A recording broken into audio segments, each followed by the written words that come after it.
Hello. Good morning प्यारे बच्चों। मैं मुख्तार अंसारी अपने केमिस्ट्री के ज्ञान क्लासेस में आपका हार्दिक स्वागत करता हूं। जैसा कि आप लोगों ने पिछले वीडियो में देखा था कि उस वीडियो में हमने विलयन के बारे में बताया था और विलयन की सांद्रता के बारे में बात की थी, जिसमें से हमने मुख्य रूप से वहाँ पर प्रतिशत सांद्रता और प्रतिशत सांद्रता को कितनी तरह से व्यक्त किया जाता है उसके बारे में बताया था, ग्राम प्रति लीटर सांद्रता को बताया था और मोलरता के बारे में बात की थी और हमने थोड़ी सी नॉर्मलता के बारे में भी बात किया था वहाँ पर। उसी के बाद से आज हम लोग यहाँ पर नॉर्मलता के न्यूमेरिकल के बारे में जानेंगे, इसके न्यूमेरिकल को कैसे हल करते हैं। पहले न्यूमेरिकल देख लेते हैं। न्यूमेरिकल है कि H2SO4 के 49 ग्राम को 2 लीटर जल में घोला गया है, तो विलयन की नॉर्मलता ज्ञात करो। अब सबसे पहले हम लोग करते क्या हैं, सबसे पहले हम लोग जो कुछ हमें न्यूमेरिकल में दिया होता है उसको लिख लेते हैं। जैसे कि H2SO4 का भार कितना दिया गया है, 49 ग्राम। H2SO4 का अणुभार हम लोग जानते हैं, निकाल सकते हैं 98, और आयतन यहाँ पर 2 लीटर है विलयन का। और H2SO4 की क्षारकता, क्षारकता मतलब विस्थापित होने वाले हाइड्रोजनों की संख्या कितनी है, 2 है, तो यहाँ पर ये 2 हो जाएगी। अब हम लोग सीधे इसको फार्मूले का इस्तेमाल करके नॉर्मलता के इसको हल कर लेंगे। फार्मूला होता है नॉर्मलता का, नॉर्मलता बराबर ग्राम तुल्यांक विलेय पदार्थ के ग्राम तुल्यांकों की संख्या बटे विलयन का आयतन लीटर में। फिर हम लोग ग्राम तुल्यांकों की संख्या को जब तोड़ते हैं तो आता है भार बटे तुल्यांकी भार।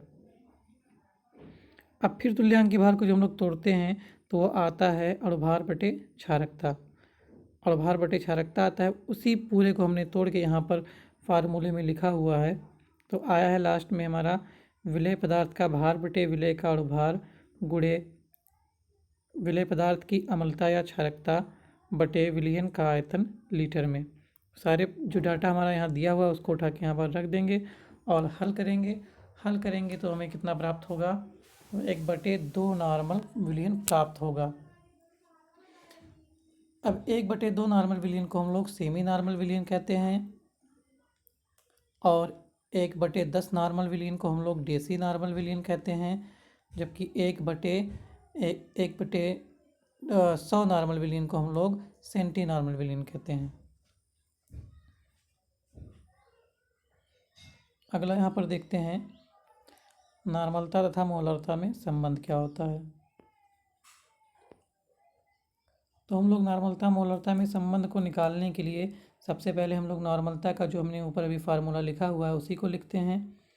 लिखेंगे नॉर्मलता बराबर भार विलेय पदार्थ का भार बटे विलेय पदार्थ का अणुभार गुणे ऊपर रहेगा n मतलब क्षारकता या अम्लता और नीचे रहेगा विलयन का आयतन लीटर में।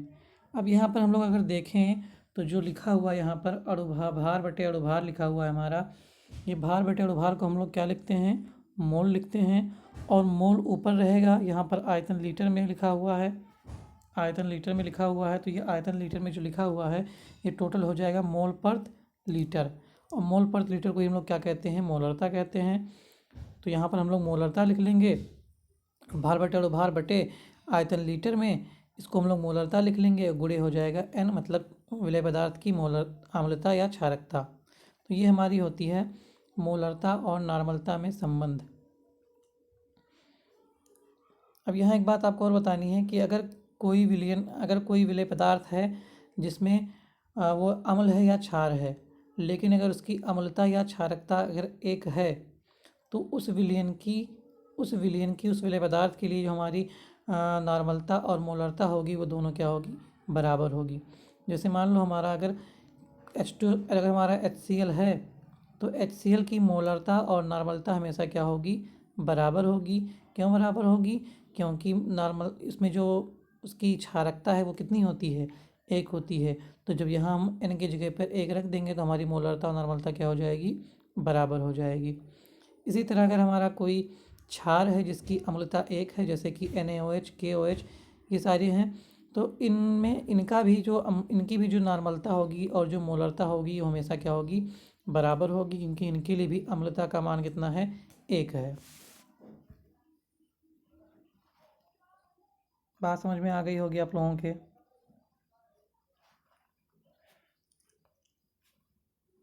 अब अगला हम लोग देखते हैं पॉइंट। हम देखते ये हैं कि अगर हमारे पास कोई विलयन है जिसकी मोलरता जो है वो m1 है और आयतन जो है वो हमारा क्या है, v1 है।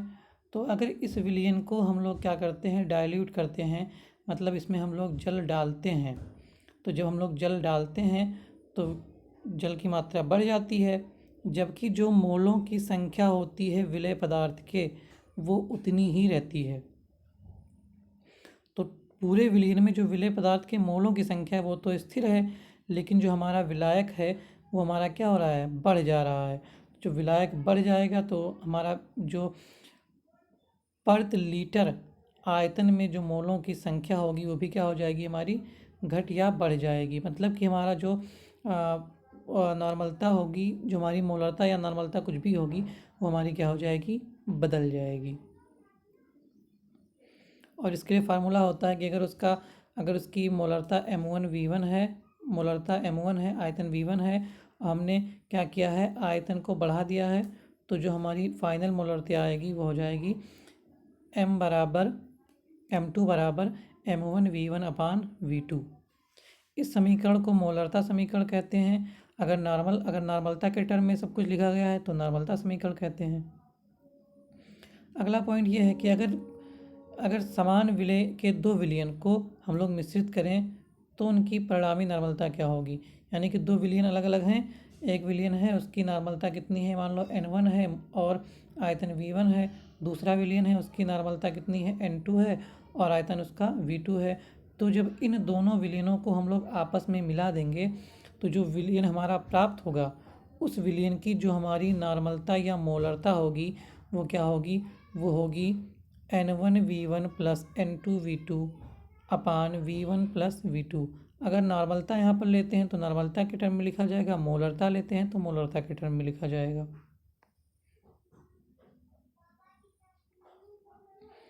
अब अगला जो हमारा टॉपिक है सांद्रता को व्यक्त करने का वो है मोललता।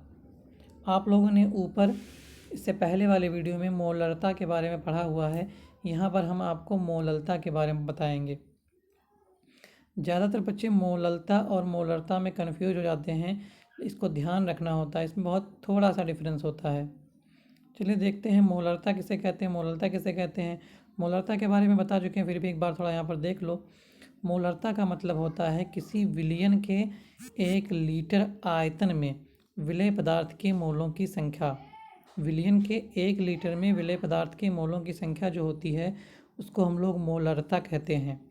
जबकि हमारा मोललता क्या होता है, तो मोललता होता है किसी विलायक के 1 किलोग्राम में घुले विलय पदार्थ के मोलों की संख्या। इसको हम लोग क्या कहते हैं, मोललता कहते हैं। यहाँ विलायक के 1 किलोग्राम भार में कितने मोल हमारे विलय के घुले हुए हैं, इसको हम लोग क्या कहते हैं, मोललता कहते हैं। बात समझ में आई होगी। अगली बात यह है कि ये जो होता है मोललता जो होती है वो ताप पर निर्भर नहीं करती है। तो ये ताप पर निर्भर क्यों नहीं करती है, इसके लिए हम लोग जानते हैं कि किसी पदार्थ की जो मात्रा होती है वो ताप पर निर्भर नहीं करती हैं। यहाँ पर विलायक का जो भार है वो किस में दिया गया है, किलोग्राम में दिया गया है, और किलोग्राम को हम ताप के द्वारा परिवर्तित नहीं कर सकते हैं। जबकि जो हमारी मोलरता थी, मोलरता में जो विलयन का आयतन था वो लीटर में था। तो हम लोग क्या करते थे, उसको गर्म करते थे तो वो विलयन का आयतन जो होता था वो बढ़ जाता था और इसलिए सांद्रता हमारी जो थी वो क्या हो जाती थी, घट जाती थी, मोलरता हमारी घट जाती थी। यहाँ पर न्यूमेरिकल देख लेते हैं।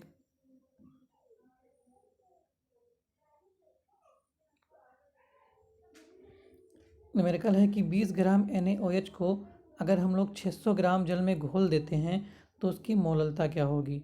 तो सबसे पहले हम लोग किसी न्यूमेरिकल को सॉल्व करने के लिए क्या करते हैं, जो भी हमारा दिया गया होता है न्यूमेरिकल में डाटा उसको लिख लेते हैं। जैसे यहाँ पर दिया गया विलय का भार 20 ग्राम है, विलय का भार हमारा 40 ग्राम है और विलायक का भार हमारा कितना है, 600 ग्राम है। फिर फार्मूले पे हम लोग रख लेंगे इसको 20/40 गुणे 600। अब चूंकि यहाँ पर जो हमारा विलायक का भार था वो किस में दिया गया था, वो ग्राम में दिया गया था, हमको किस में लेना है, किलोग्राम में लेना है। तो हम लोग 600 को किस भाग कर देंगे, 1000 से भाग कर देंगे ताकि ये क्या बन जाए, किलोग्राम बन जाए। तो इसको हल करने के बाद ये आएगा हमारा मोललता बराबर आएगा 5/6 मोल पर किलोग्राम। हाँ, यहाँ पर ये देखने वाली बात है कि इसका जो मात्रक होगा वो मोल पर किलोग्राम होगा, क्योंकि यहाँ 1 किलोग्राम विलायक में मोलों की संख्या ली जाती है, जबकि हमारा जो मोलरता होती है, मोलरता का मात्रक होता है मोल पर लीटर। मतलब 1 मोल कितने लीटर में घुला हुआ है, या 1 लीटर में कितना मोल घुला हुआ है। आप लोग समझ गए होंगे इसके बारे में।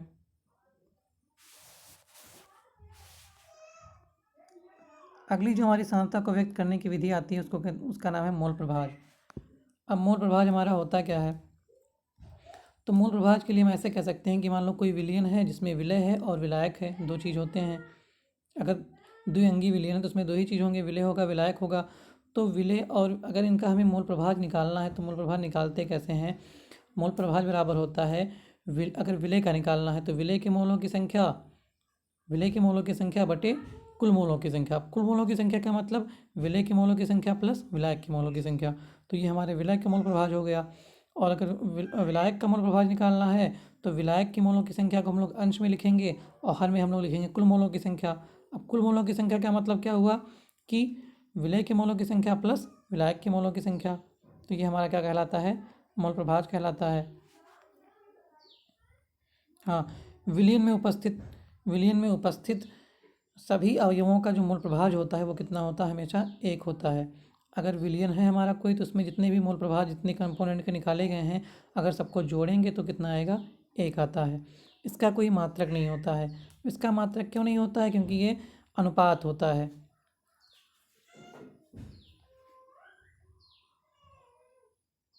चलिए इसका न्यूमेरिकल देख लेते हैं। इसका न्यूमेरिकल है 2 मोल नमक को 10 मोल जल में डाला गया है, दोनों के मूल प्रभाज ज्ञात कीजिए। तो सबसे पहले क्या करेंगे, जो दिया गया उसको लिख लेंगे, फिर इसके बाद सीधा सा फार्मूला लगा देंगे। अब यहाँ चूंकि मोलों की संख्या दी गई है तो डायरेक्ट लगा सकते हैं। अगर यहाँ पर ग्राम दिया गया होता तो हम लोग क्या निकालते, पहले मोल निकालते, मोल के बाद हम लोग तब फार्मूला लगाते। यहाँ पर पहले दिया गया है जल के मोलों की संख्या 10 मोल है और NaCl के मोलों की संख्या 2 मोल है। तो क्या करेंगे, हम पहले NaCl के मोल प्रभाज निकालते हैं। तो x NaCl बराबर क्या हो जाएगा, NaCl के मोलों की संख्या बटे कुल मोलों की संख्या। मतलब कुल मोलों की संख्या का मतलब यहाँ पर जल के मोलों की संख्या प्लस NaCl के मोलों की संख्या, यह आ जाएगा 1/6। दूसरा हम लोग क्या करेंगे, हम लोग अब निकालेंगे जल के मोलों की संख्या। तो जल के मोलों की संख्या का मतलब मोल प्रभाज क्या निकालें, जल का हम लोग क्या निकालेंगे, मोल प्रभाज निकालेंगे। तो इसके लिए जल के मोलों की संख्या बटे कुल मोलों की संख्या बराबर हो जाएगा 5/6। हमें चेक करना है क्या कि मोल प्रभाज सही है कि नहीं सही है, तो दोनों को हम लोग जोड़ देंगे। दोनों को जोड़ेंगे तो कितना आ जाएगा, हमारा 1 आ जाएगा। यानी कि हमारा मोल प्रभाज जो है वो क्या है, सही निकाला गया है। तो यहाँ तक हमने जो बताया वो विलयन के सांद्रता को प्रदर्शित करने की जितनी भी विधियाँ थीं उनके बारे में बताया गया है। ये सारी चीज़ें कंपटीशन एग्ज़ाम में भी आती हैं और बोर्ड एग्ज़ाम में भी आती हैं। इनको आप लोग ध्यान से पढ़ लीजिए एक बार। अब इसके बाद में हम लोग बात करते हैं विलयता की।